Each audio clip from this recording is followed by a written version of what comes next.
So the new generation of MacBook Pro came out over a year ago at this point, and honestly, these things have knocked my socks off. They are the best MacBooks that Apple has ever made, in my opinion. And yet, despite their overall excellence, I have noticed a trend, and that is that the 14-inch MacBook Pro absolutely stole the show. When we went into this generation, I assumed that I would be using the 16-inch all the time. This is the one that I spec'd out with the M1 Max and 64 gigabytes of unified memory and like all of the stuff. I gave it to this one because I figured I want the biggest and the best. This is it. But there's something about Apple Silicon which changed the dynamic, and I don't find myself gravitating towards the 16-inch. In fact, I almost always use the 14-inch MacBook Pro.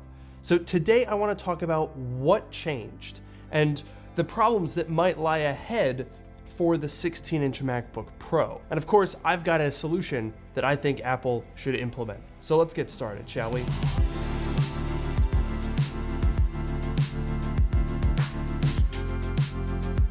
Today's video is sponsored by ESR. The new 3-in-1 charger comes with Cryo Boost technology to supercharge your MagSafe equipped iPhone. Compared to Apple's MagSafe charger and Belkin's 3-in-1 Boost Charge Pro, ESR is able to keep your phone's surface temperatures up to 5 degrees Celsius cooler while charging, reducing strain on the battery. Plus, in my experience, it can charge your phone from dead in about 10 to 15 minutes less time than the competition. If charging while streaming video, Apple and Belkin can lead to overheating phones that will stop charging at 80% to protect the battery.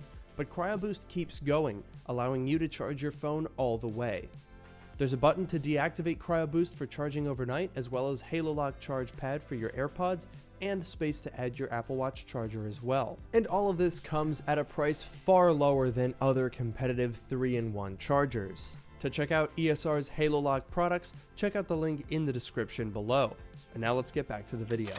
Okay, so in preparation for this video, I put a poll out on Twitter and on the community tab where I asked you guys, if given the choice between identically spec'd MacBook Pros, would you pick a 14 or a 16?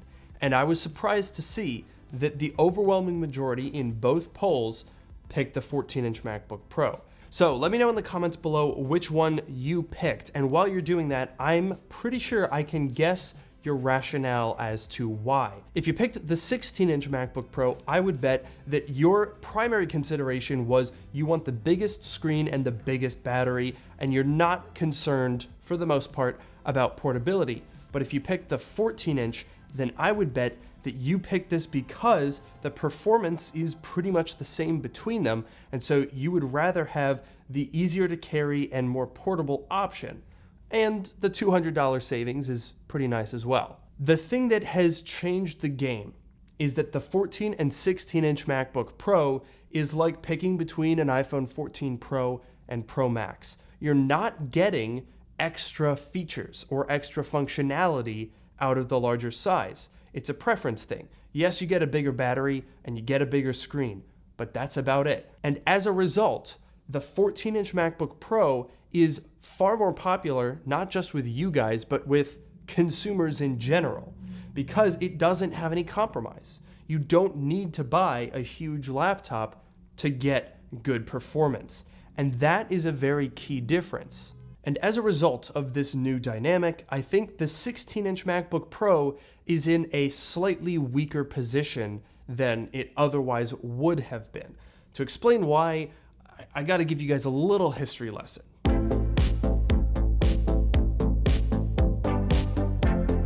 It can draw a picture, or it can draw conclusions. When the original Macintosh came out back in 1984, it had a 9-inch display. In fact, all throughout the 80s and 90s, the largest screens you would have been able to find on a computer would have been around 15 inches. But then two big things happened. Number one, LCDs became the name of the game. No more CRTs. And number two, widescreen became widespread. And that basically all started with this guy. This is the Titanium PowerBook, and this is Apple's first 15-inch laptop. I made a video about why this is the first modern Apple laptop, and, well, It's not hard to see why. This is 21 years old and it looks very, very similar to the laptops we have today. But this was a radically different animal when it came out back in 2001. And in fact, just a year after this, the iMac switched to LCDs as well. But they actually used the exact same panels as the laptops. See, in the early 2000s, your average laptop and your average desktop weren't all that different in size. In 2001, when this thing was brand new, the largest screen Apple would sell you was 22 inches. But just 4 years later, they could sell you a 32-inch monitor. So those things were getting bigger and bigger and bigger. But the 15-inch laptop was here to stay. The replacement to the TI Book was the aluminum PowerBook, and then it got a little bigger, 15.2 to 15.4 inches, in the form of the original MacBook Pro, which is actually bigger now than the TI Book. And then it got bigger again with the unibody MacBook Pro, also a 15.4-inch display, but it's not really any thinner or lighter. In fact, the footprint is a little bigger. But now we're at an inflection point, because throughout the 2000s here, you can see an increase in size. In fact, the aluminum PowerBook introduced a 17-inch version, and that size category was around from 2003 until 2011. But what changed with the unibody MacBook Pro was Apple also went down. They introduced a 13-inch professional model, and that changed things, because all of a sudden people said, hey, I would like a professional device, but I don't really want it to be 5.5 pounds. And so then things changed, starting with the Retina MacBook Pro. You can see very clearly this is a lot thinner and smaller than the unibody. The titanium PowerBook was 5.4 pounds.